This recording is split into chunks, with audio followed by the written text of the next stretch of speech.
Hello there, my name is Josh. I'm a grown-up doll collector and I want to welcome you to Super Self. Hello, Josh. For today's video, I have a special treat for you.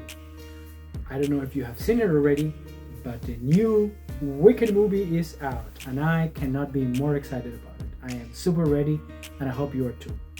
Today I want to share with you the latest Wicked for Good Dolls collection, where I will get to show you some of the newest Mattel creations for this second movie.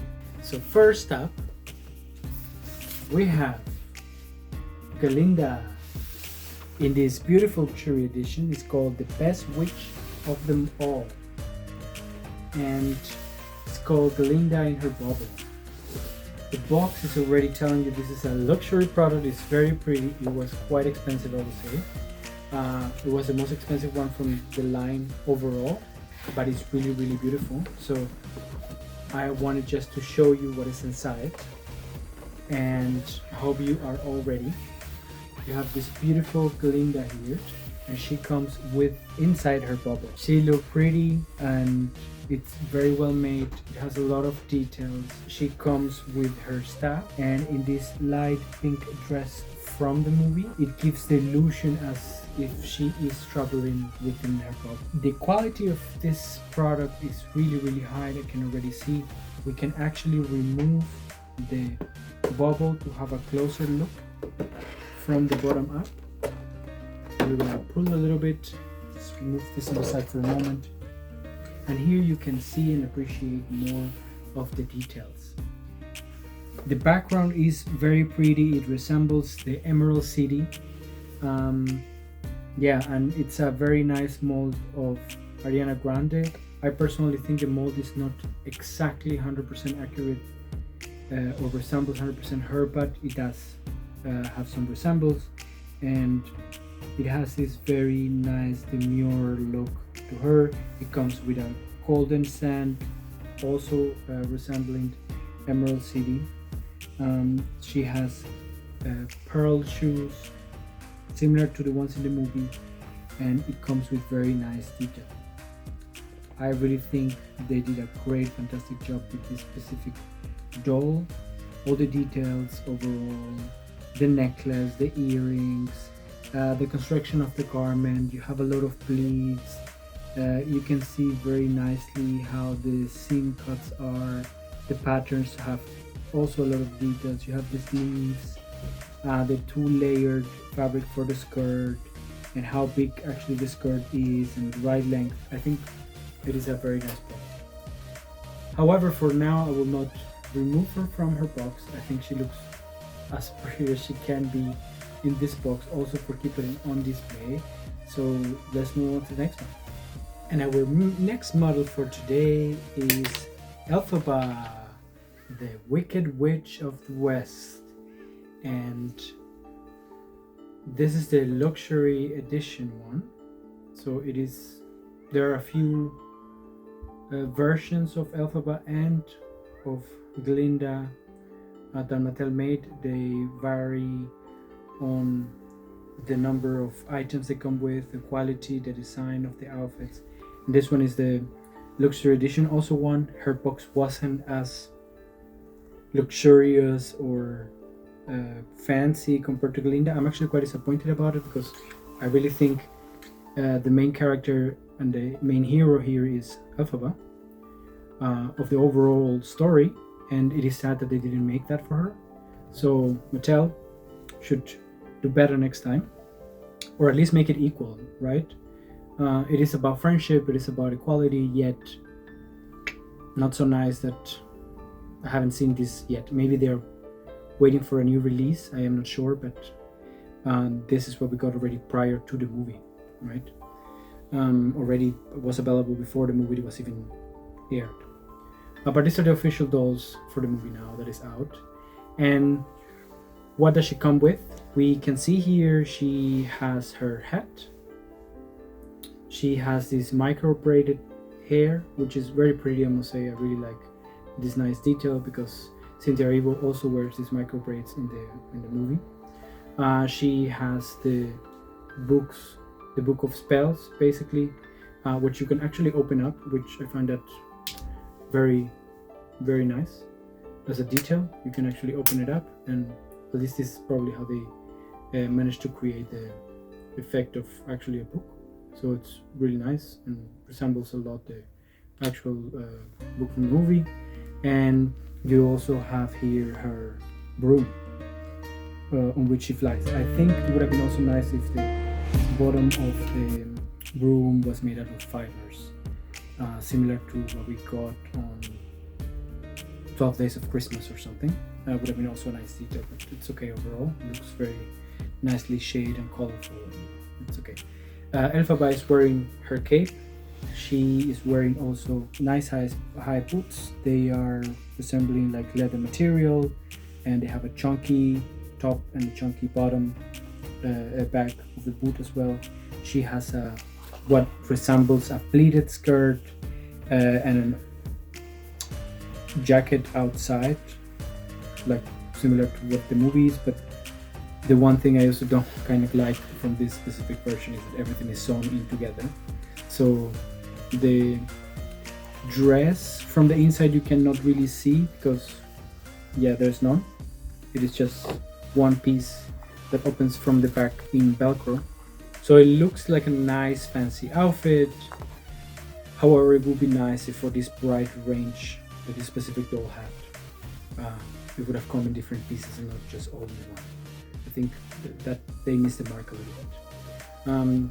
So regarding the articulations of this doll, she has articulation at the shoulder, the elbow, and at the wrist.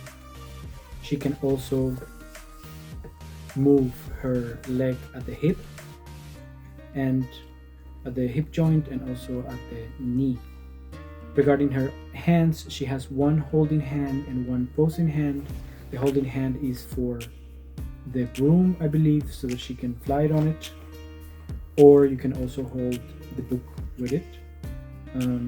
Although the posing hand, if you put it right, you could also hold the book as well. The hat is also nice. It actually does fit the head of the doll with the hair and everything very, very well, I would say. So the proportions for this hat are really good. Overall, I will rate her, just because of the outfit, a 9, but the doll itself is a 10. And regarding the features and the makeup and how much she resembles Cynthia Erivo, I think the mold is better than Ariana Grande's mold. Actually, overall, she looks really good, and it's very cute. But the outfit is a bit of a miss for me with the split. Overall, looks great, but especially for collectors. Maybe for kids it's different; they don't care about that. But for collectors, then it does mean something. So here you have Elphaba, the Wicked Witch of the West. And then let's move on to the next one. And our next character is none other than the Wizard of Oz. I must say already I really like this doll because the face model of Jeff Goldblum, the actor who played the Wizard of Oz, is really, really there. I can really see his face, which it's very specific, very iconic. I think he's a great actor, and I love it. That's all that's all I want to open with. The doll is more simpler compared to the other two that we have seen until now. It comes with this very nice kimono type of rope, also like a long rope. It has some details on the neckline and on the sleeves, and it is designed in the style of Emerald City. It comes with the inside, you can see the vest and something to resemble a top shirt. However, also again similar to the other outfit, for this one I do get it though.